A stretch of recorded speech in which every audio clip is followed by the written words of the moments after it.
Luluto kami ng adobo pakulod.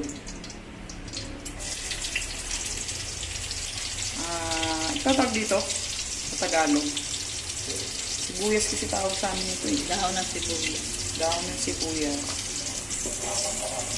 Para walang malansa. Siling na buyo.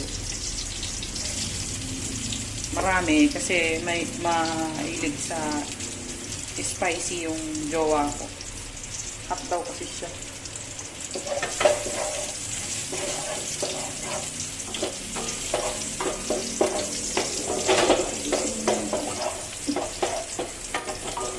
Paano lang, dito. Medyo fried.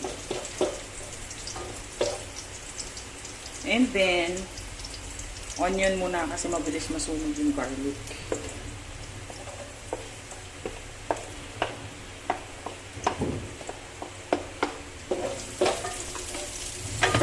Konti lang oil, kasi simple oil yung chicken. Pero syempre unahin ko muna yung atay balunan.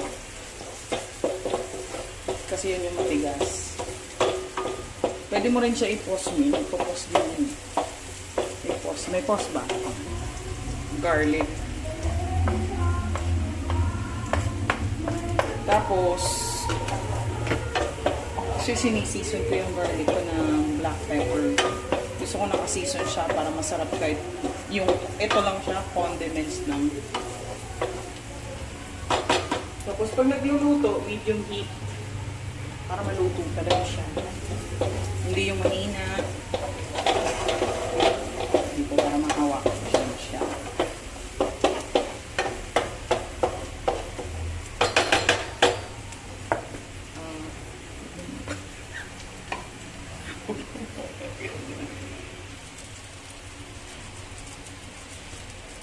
Sinisison siya. Ayan. Para mainit. Mabilis siyang maluto.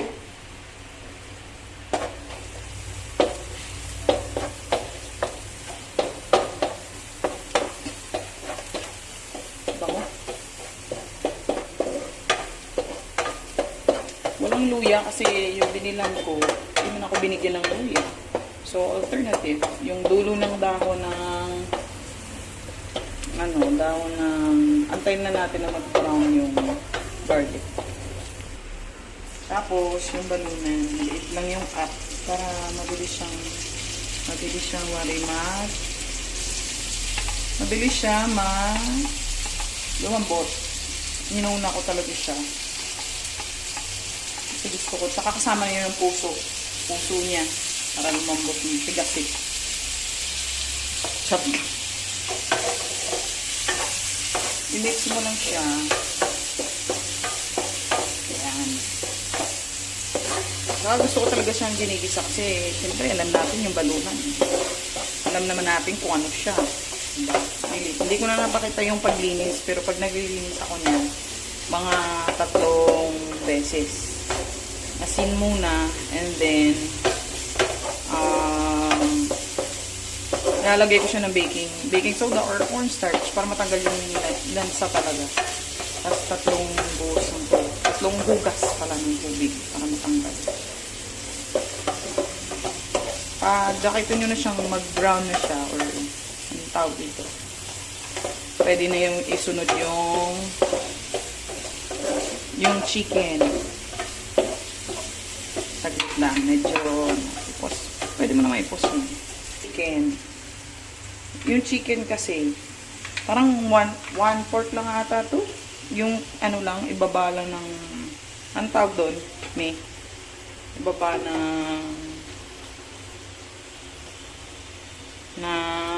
part ng chicken, which is legs and then thigh. Kasi favorite ko yun eh. Malasa kasi siya. Yung thigh. Tapos marami siyang,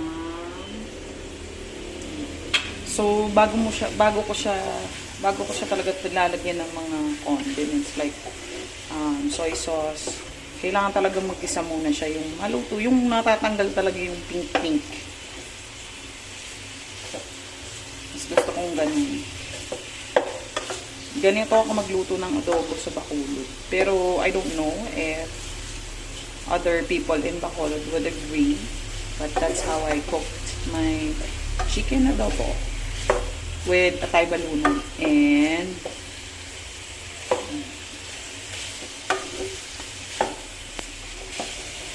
so, hanggang mag-ano lang talaga siya, like white. So, sometimes, ginagawa ko, gaganunin ko lang siya. And then, I'm gonna cover it para dito.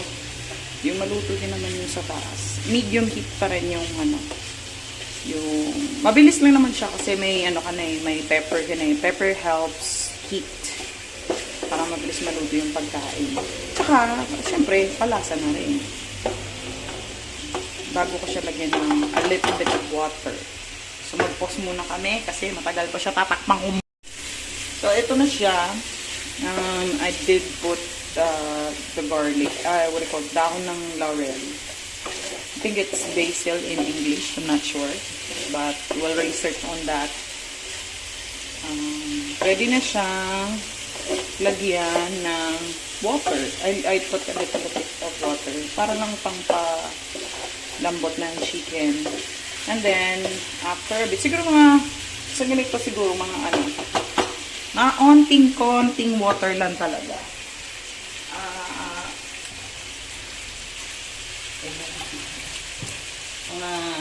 Siguro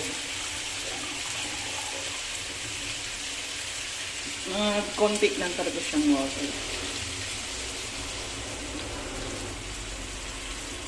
So, papakuluan mo na siya. And then, after that, kumulo na siya. Of course, you check it. You check it if malambot na siya. Siguro mga at least 5 minutes. And then, that's where I'm gonna put my sauce. Like my toyo. Mapapakuluan din yung Atay Balunan, which is, kasi matigas siya, diba? So, hindi ko na napakita kanina iniiwa yung mga sa sunod na pag may may tripod kasi mahirap yung tagahawak ko ng napapagod daw siya So pakuluan muna namin ng at least 5 minutes in medium heat na apoy para siya, and then i-cover lang muna namin.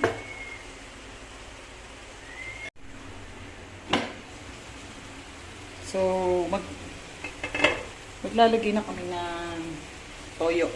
It's toyo, right?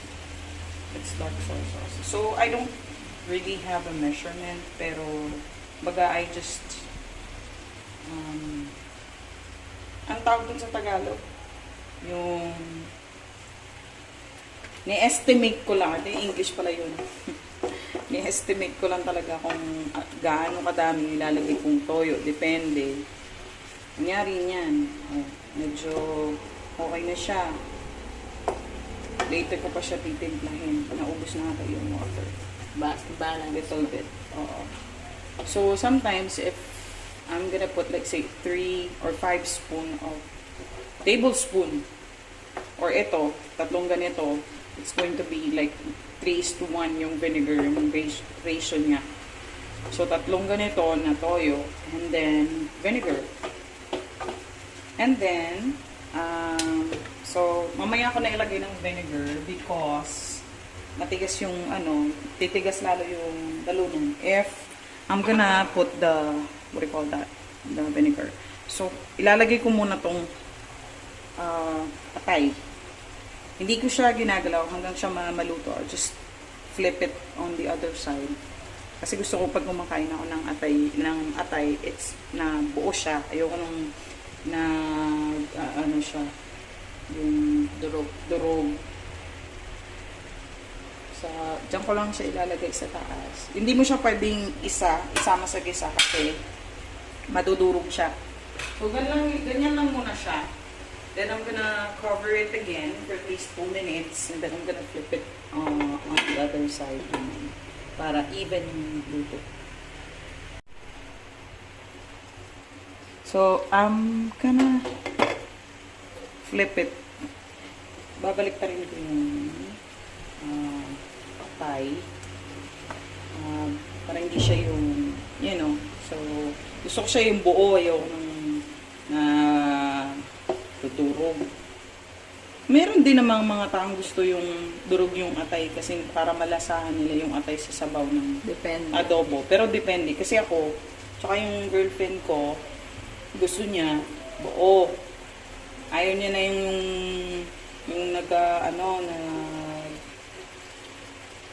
tawag dito, durog. So, and then i-flip mo din yung chicken mo. Parang ano na siya ngayon, what do you call this? Sorry, hindi kasi ako comfortable mag-Tagalog eh. Char! Ikaw na po niya. Di ba pwedeng konyo muna? Kasi hindi naman talaga ako taga dito eh. I'm from Negros. So, Tagalog is not really my language. No, it's not. Ilonggo. Our language is Ilonggo. So, yan. And then, I'm gonna try the sauce muna kung anong kailangan.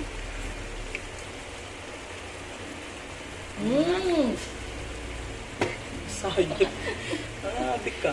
So, I usually, kahit na may patis, pag nagluluto ako,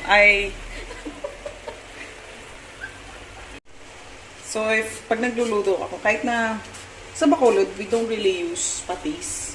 Dito ko lang nalaman dito ko lang talaga siya na gamit. But, you know, I still want to use salt. Not iodized salt, rock salt. Kasi, iba yung lasa ng rock salt is different from what do you call this? Iodized salt. Now, later, I'm gonna check later ko na siya ilalagay yung what do you call this? Yung vinegar. So, kumbaga, I just have to put what do you call this? Put it lastly kasi we have to make sure na yung balunan, it's what do you call this? It's already cooked. So, gusto ko yung luto na talaga siya bago ilagay yung vinegar. Okay, so, tignan na natin kung ano na siya, kung ano na yung itsura niya. So, ganun na siya. If that's gonna be like, medyo, ang gagawin natin is, we're gonna, hinaan natin yung heat para hindi siya mabilis na. So, pinatry ko na kanina sa jowa ko yung, yung alat niya ba? Sa akin kasi sakto lang. There are some people na they would want their adobo to be a bit maalat. Sa akin sakto lang. And then, so what I'm gonna do next is I'm gonna put the vinegar. And, kasi malambot na yung balunan. And then, I'm gonna put red sugar. Red sugar because it caramelize yung sauce niya. At the same time, it creates balance. I should have like at least kalamansi, but I forgot to buy one. So, for now, kung ano lang meron, yun lang. So, I'm just gonna put the vinegar real quick. So, for red sugar, sakto lang. Depende kung ano kadami yung niluluto mo. Yun lang siya. Lalo na it's also important if ever na, for example, masyado siyang naalatan and you don't like it, then you can put sugar to balance or at least mabawasan yung tsaka meron mga taong gusto nila yung adobo nila toyo. Ako gusto ko ganun din. Yung konting-konting sabaw na lang siya. Meron kasi iba na gusto nila masabaw. Marunong naman ako magluto ng sabaw. Kasi mas gusto ko talaga yung konting sauce lang talaga. So yung jowa ko yung titikim.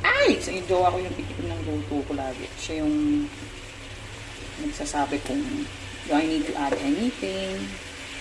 Kasi nawawala yung panlasa ko pag nagluluto ako.